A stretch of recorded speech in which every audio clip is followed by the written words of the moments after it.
Hello बच्चों, कैसे हो आप लोग। आप लोग का स्वागत है चैनल पे। और आज का जो हमारा टॉपिक है वो गुडविल से बहुत ही इंपॉर्टेंट टॉपिक है। एग्जाम में आने वाला 4 नंबर का क्वेश्चन यहां से फिक्स आता है, एडजस्टमेंट्स ऑफ प्रॉफिट से।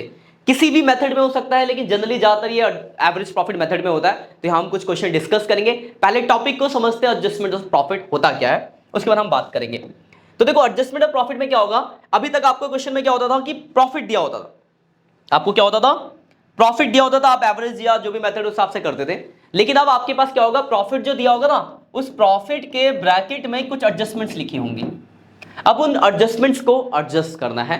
तो जरा ध्यान से समझना, दो वर्ड आएंगे, एक आएगा एबनॉर्मल लॉस, एक एबनॉर्मल गेन। एबनॉर्मल लॉस को करोगे आप प्लस और गेन को करोगे माइनस। आप बोलोगे सर ये उल्टा क्यों हो रहा है, लॉस तो माइनस होना चाहिए तो प्लस कर रहे हो आप, और गेन प्लस होना चाहिए तो माइनस कर रहे हो आप। तो उसको जानने से पहले आप ये जानो कि एबनॉर्मल और नॉर्मल क्या होता है। इसके बाद इसका जवाब भी आपको मिल जाएगा। ध्यान समझना बात को। नॉर्मल जो होता है बेसिकली, एबनॉर्मल प्रॉफिट या एबनॉर्मल लॉस क्या है, ध्यान समझना। सपोज करो मैं 50 किलो सब्जी या 5 टन सब्जी लेके आ रहा हूं, तो रास्ते में 5 किलो खराब होगा, दैट इज नॉर्मल। वो आप कंट्रोल नहीं कर सकते। लेकिन बरसात हो गई और उस 5 टन में से 1 टन खराब हो गया बारिश की वजह से, दैट इज एबनॉर्मल। आपके ऑफिस में आग लग गया, आपको नुकसान हो गया, एबनॉर्मल। लेकिन ऑफिस के स्टाफ की सैलरी देनी है, दैट इज नॉर्मल। तो एबनॉर्मल जो अनएक्सपेक्टेड होता है। अब ये प्लस क्यों, ध्यान समझना। सपोज करो मैं नॉर्मली 1 लाख रुपए कमाता हूं प्रॉफिट, ठीक। इस साल मेरे दुकान में चोरी हो गई और 50,000 का नुकसान हो गया, इस वजह से मेरा प्रॉफिट हो गया 50,000। तो एक बात बताओ, उस चोरी की वजह से क्या मेरे गुडविल पे कोई फर्क पड़ा होगा? नहीं, बिल्कुल नहीं। अगले महीने फिर से 1 लाख कमाऊंगा। तो 50,000 के प्रॉफिट पे गुडविल निकालना ठीक है या 1 लाख पे?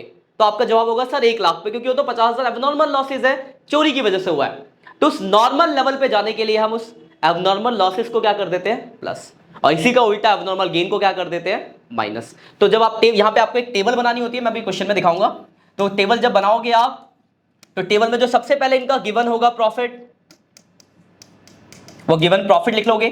और गिवन प्रॉफिट लिखने के बाद आपको क्या करना है, तो आपको प्लस करना है एबनॉर्मल लॉस और माइनस करना है एबनॉर्मल गेन। लॉस को प्लस करोगे, गेन को माइनस करोगे, और प्लस माइनस कुछ भी हो सकता है। नॉर्मल कोई एडजस्टमेंट होगी, नॉर्मल जिसमें से रेंट पेड करना है तो माइनस होगा, कमीशन रिसीव हुआ तो प्लस। तो ये जनरल एडजस्टमेंट प्लस माइनस। लेकिन एबनॉर्मल में याद रखना, लॉस होगा तो प्लस और गेन होगा तो माइनस।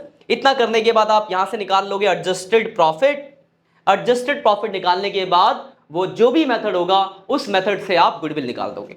सीधा सा कॉन्सेप्ट है एडजस्टमेंट्स का, ठीक है। और एग्जाम में गुडविल से इसके आने के सबसे ज्यादा चांस होते हैं और सबसे ज्यादा बच्चे इसमें गलत करते हैं। तो आगे बढ़ते जा, ध्यान से समझना बातों को। जैसे ये क्वेश्चन दिया हुआ है, ठीक है,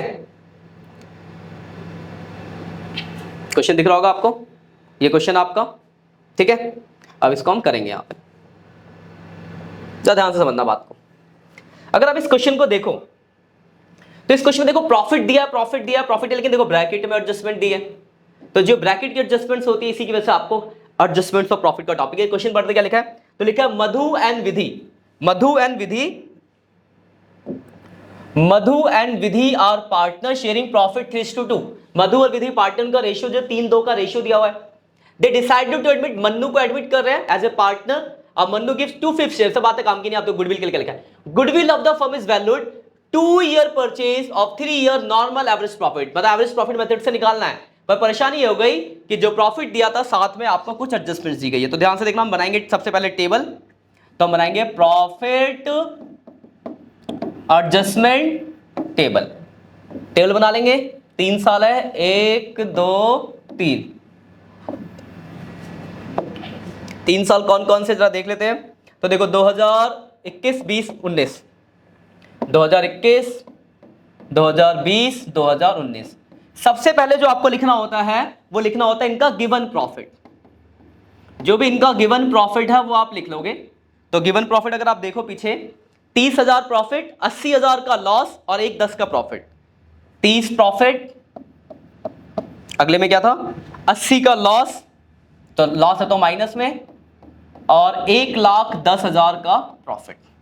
अब आपको इनकी एडजस्टमेंट्स पढ़नी है और उनको प्लस माइनस जो भी होगा करेंगे। देखो पहले में क्या लिखा है, डेबिटिंग लॉस बाय फायर, तो आप बोलोगे सर एबनॉर्मल लॉस है, प्लस हो जाएगा, तो लॉस बाय फायर है तो प्लस कर देंगे लॉस बाय फायर, यही है आपकी एडजस्टमेंट्स, तो 40,000 प्लस हो गया। मुझे लगता है कोई डाउट होगा, पीछे में देखते हैं अगले में।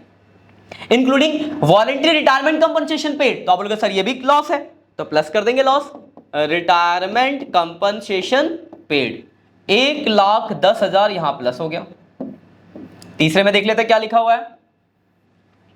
अगले में लिखा है इंक्लूडिंग गेन 30,000 का प्रॉफिट है, तो प्रॉफिट बोलोगे सर माइनस हो जाएगा, तो माइनस कर देंगे प्रॉफिट। तो यही है, इसी को बोलते हैं एबनॉर्मल एडजस्टमेंट जो आपको करनी है। उसके बाद आप निकाल लोगे एडजस्टेड प्रॉफिट। तो देखो 70,000 ये हो गया, 30,000 ये हो गया और 80,000 ये हो गया। बस इसके बाद ये एक्स्ट्रा काम यही है। इसके बाद आपको जो भी मेथड उसकी टेबल लगानी है। एवरेज प्रॉफिट मेथड है तो आपको पता, हम पहले निकालते हैं एवरेज प्रॉफिट। इसका फॉर्मूला होता है टोटल ऑफ प्रॉफिट, यानी तीनों को जोड़ेंगे, फॉर्मूला लिख लेना आप, total of profit upon number of years. तो 60,000 आ गया आपका एवरेज प्रॉफिट। उसके बाद आप क्या निकालोगे, गुडविल। बोलोगे सर गुडविल निकालेंगे, और गुडविल का फॉर्मूला होता है average profit into number of year purchase. तो एवरेज प्रॉफिट है 60,000 और नंबर ऑफ ईयर आपके क्वेश्चन में गिवन थे, तो नंबर ऑफ ईयर अगर आप देखो तो नंबर ऑफ ईयर देखो ये रहा 2 इयर्स परचेज, तो 2 से मल्टीप्लाई कर देंगे तो आपकी गुडविल आ जाएगी। मुझे लगता है आपको कोई डाउट होगा। तो ये जो आपने ब्रैकेट में जो करा, जो ये काम तामझाम करा, दैट इज कॉल्ड एडजस्टमेंट्स। तो ये एडजस्टमेंट्स आपकी नॉर्मली ये सब एडजस्टमेंट आती है, तो इसको दिमाग में रखना, कर लोगे। एक दो क्वेश्चन में आपको ऐसी जनरली समझाऊंगा, ये समझ में आ गई बात, इसको ध्यान समझ लेना। ये एडजस्टमेंट थी, ये रहा आपका क्वेश्चन, ये इसकी एडजस्टमेंट थी, ठीक है। बाकी इसका स्कैनर मैं लगा दूंगा उसके नीचे, क्या कहते हैं, लेक्चर के नीचे, वहां से आप इन चीजों को डाउनलोड कर सकते हो। आप स्क्रीनशॉट लो, आप नोट डाउन करो, ज्यादा बढ़िया, ठीक है ना। आगे बढ़ते जरा, क्लियर बात। आप देखो जरा ध्यान से देखना, ये मैंने आपको करा दिया नहीं, ये नहीं कराया। देखो दूसरा क्वेश्चन में आपकी एडजस्टमेंट ही समझा देता हूं, बस मैं आपको समझाऊंगा, ध्यान समझ लेना बात को। वही लिखा है गुडविल जो है बेसिक 2 ईयर परचेज और average profit of last 3 year. Profit लिख लोगे। अब देखो पहले में लिखा है एबनॉर्मल गेन, तो आप बोलोगे सर माइनस हो जाएगा, एबनॉर्मल लॉस तो प्लस हो जाएगा। लेकिन थर्ड में देखो लिखा है एक्सक्लूडिंग का मतलब है जिसकी कोई एडजस्टमेंट नहीं हुई है। क्या है, 12,500 insurance premium of firm property now to be insured. अब बताओ इंश्योरेंस जो होता है वो नॉर्मल खर्चा है एबनॉर्मल है, तो आप बोलोगे sir insurance is a normal expense, सीधी बात है, नॉर्मल खर्चा है। अब उसको आपने घटाया ही नहीं है, तो क्या करोगे, नॉर्मल खर्चा नहीं घटाया तो घटा दोगे। तो ये एक नॉर्मल, ये आगे एक नॉर्मल एडजस्टमेंट भी।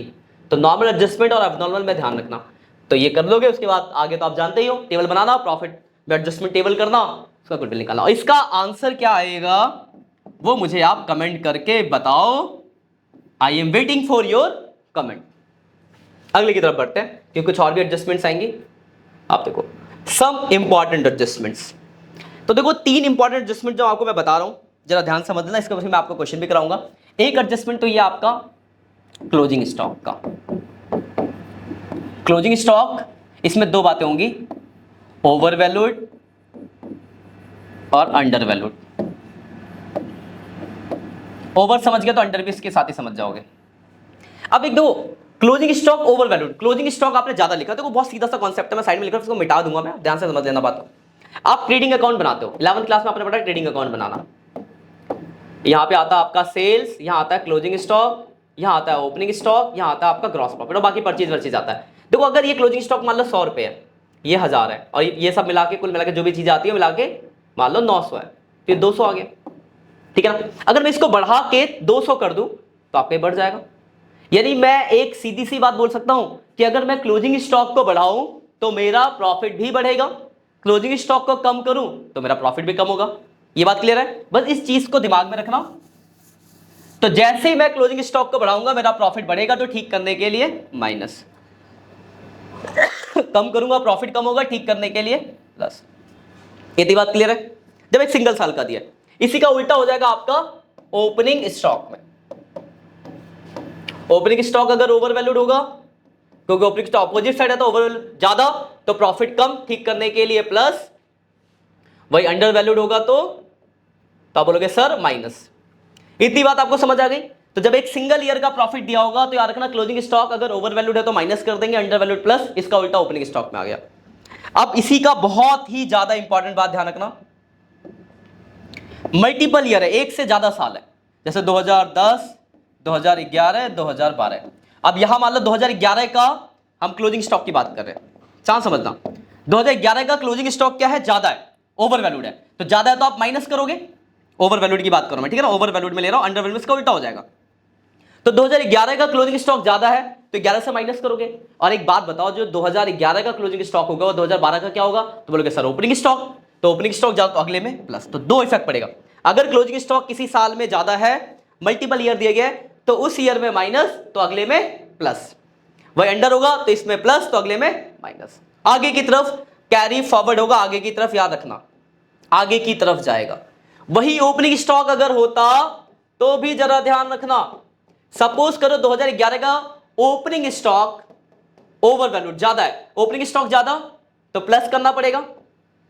अब एक बात बताओ, इस साल का जो ओपनिंग स्टॉक होगा वो पिछले साल का क्या होगा, क्लोजिंग स्टॉक, तो यहां पे माइनस। तो याद रखना अगर एक सिंगल ईयर तक तो डायरेक्ट हो गया, लेकिन अगर मल्टीपल ईयर होंगे तो याद रखना क्लोजिंग स्टॉक की एडजस्टमेंट उस साल में और उसके अगले साल में होगी, ओपनिंग स्टॉक की एडजस्टमेंट उस साल में और उसके पिछले साल में होगी। वही मान लो ये 2010 की एडजस्टमेंट, तो 10 से पहले कोई साल नहीं है, आपको करने की जरूरत नहीं पड़ती, लेकिन आगे करना पड़ेगा। जैसे इसमें ये मान लो ये 2010 में, तो 10 और 11 में फर्क पड़ता है, 11 में तो 11 और 12 में फर्क पड़ रहा है, कि अगर 12 में होता तो 12 के आगे का साल आपके पास है नहीं, तो आप एक ही जगह में एडजस्टमेंट करोगे। तो ये बहुत ही ज्यादा इंपॉर्टेंट एडजस्टमेंट है ओपनिंग स्टॉक और क्लोजिंग स्टॉक की, इसको दिमाग में याद रख लेना, बहुत ज्यादा काम आएगी, गलत मत करना, स्क्रीनशॉट ले लो फटाफट।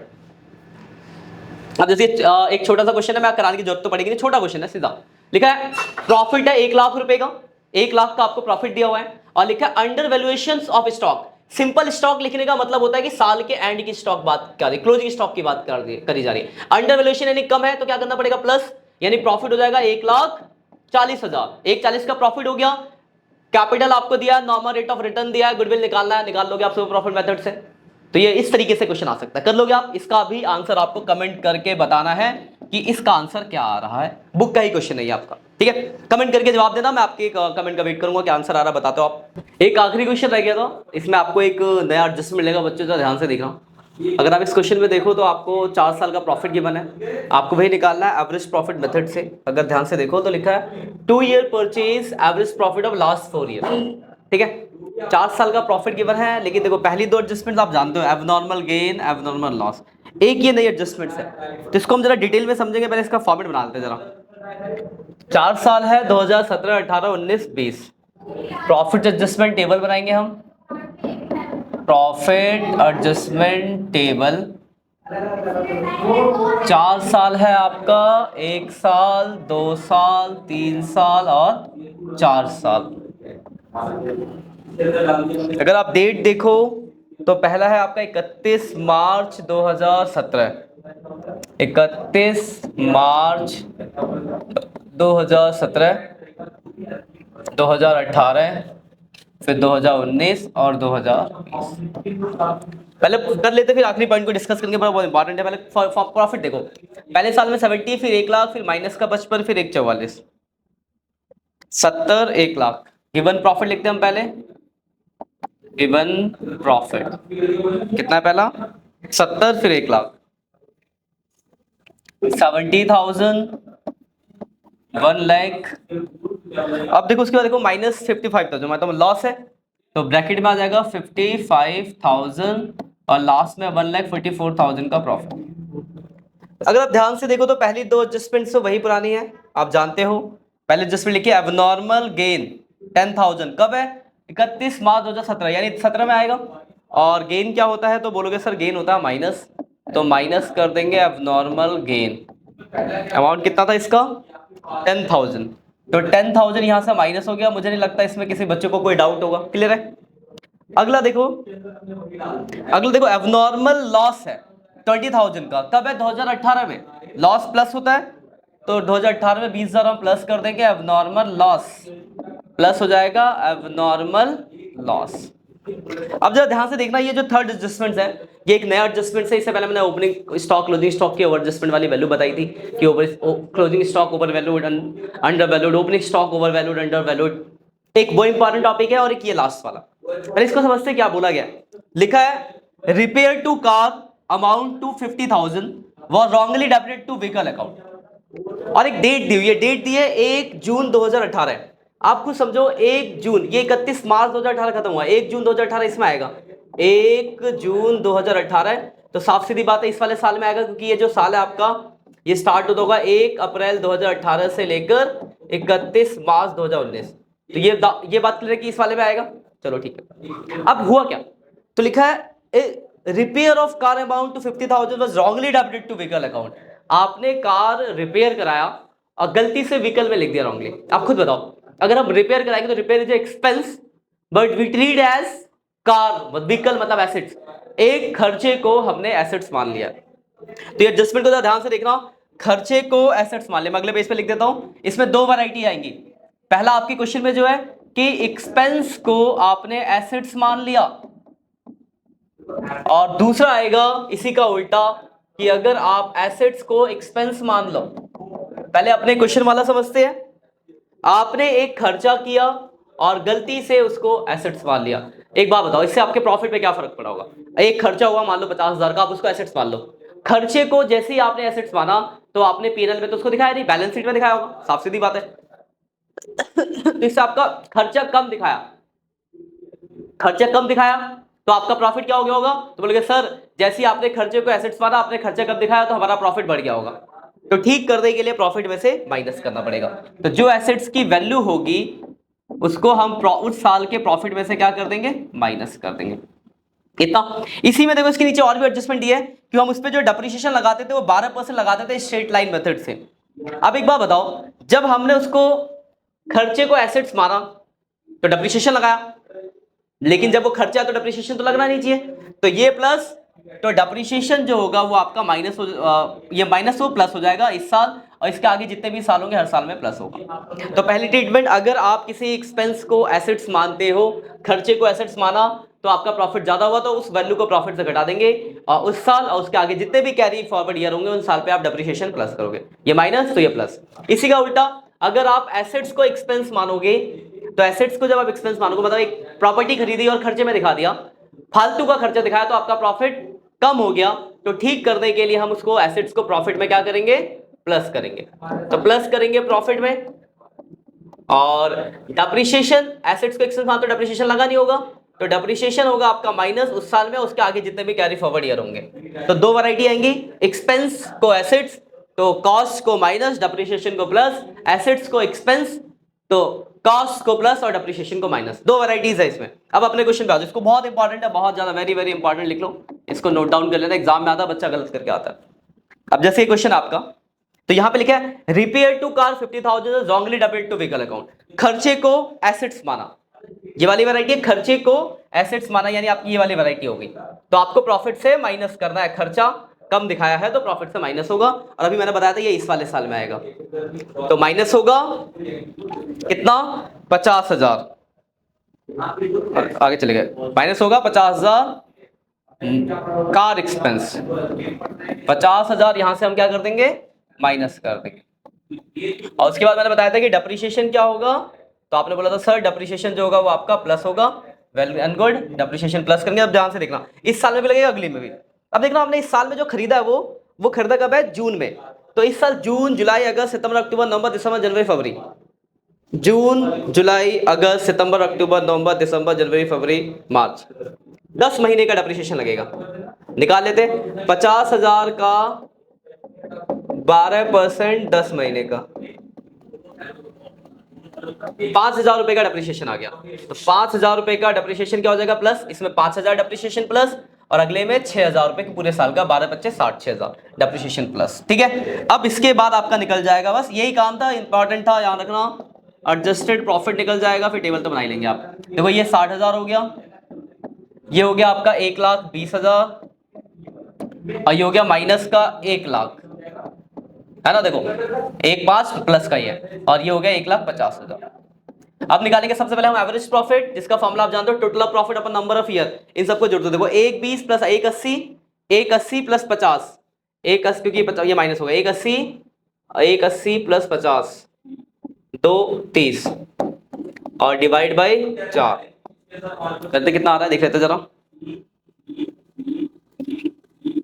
60,000 plus 1,20,000 minus 1,00,000 plus 1,50,000 divide by 4।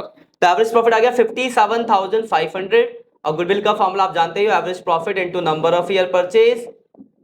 तो 57 इंटू नंबर ऑफ ईयर कितना दिया हुआ था क्वेश्चन में देख लेते हैं। तो नंबर ऑफ ईयर है आपका 2 ईयर परचेज, तो 2 से मल्टीप्लाई कर देंगे तो आपकी गुडविल आ जाएगी इंटू 2। 1,15,000 रुपए की आपकी गुडविल आ गई और इसी के साथ आपका क्वेश्चन खत्म हो गया। तो ये एक एडजस्टमेंट था जो कि बहुत ही ज्यादा इंपॉर्टेंट था। इस वाले एडजस्टमेंट्स को आप ध्यान रखना, ये जो थर्ड एडजस्टमेंट है इसको मैंने थोड़ा डिटेल में लिखा है, आप स्क्रीनशॉट भी ले सकते हो, ये डिटेल में जो लिखा हुआ है, ठीक है। तो ये बहुत ज्यादा इंपॉर्टेंट था। इस चैप्टर का जो सबसे देखो 4 मेथड हो तो बहुत सिंपल है, उसके मैंने पुराने लेक्चर डाला कि आप उसको देख सकते हो। ये जो लेक्चर था इसमें बहुत बच्चों को दिक्कत होती है, इसके मैंने एक नया लेक्चर बनाया, थोड़ा डिटेल्स में गया, तो इस वाले लेक्चर बहुत ही ज्यादा इंपॉर्टेंट है, तो ध्यान से पढ़ लेना। और अगर कोई भी डाउट हो तो आप कमेंट करके पूछ सकते हो, अपने दोस्तों के साथ भी इसे शेयर कर देना कि वो भी इन बारीकियों को समझ जाए कि ये मिस्टेक्स आप एग्जाम में जाकर ना। ठीक है, आज के लिए इतना ही बच्चों, बाकी मिलते हैं नेक्स्ट लेक्चर में, तब तक के लिए बाय बाय।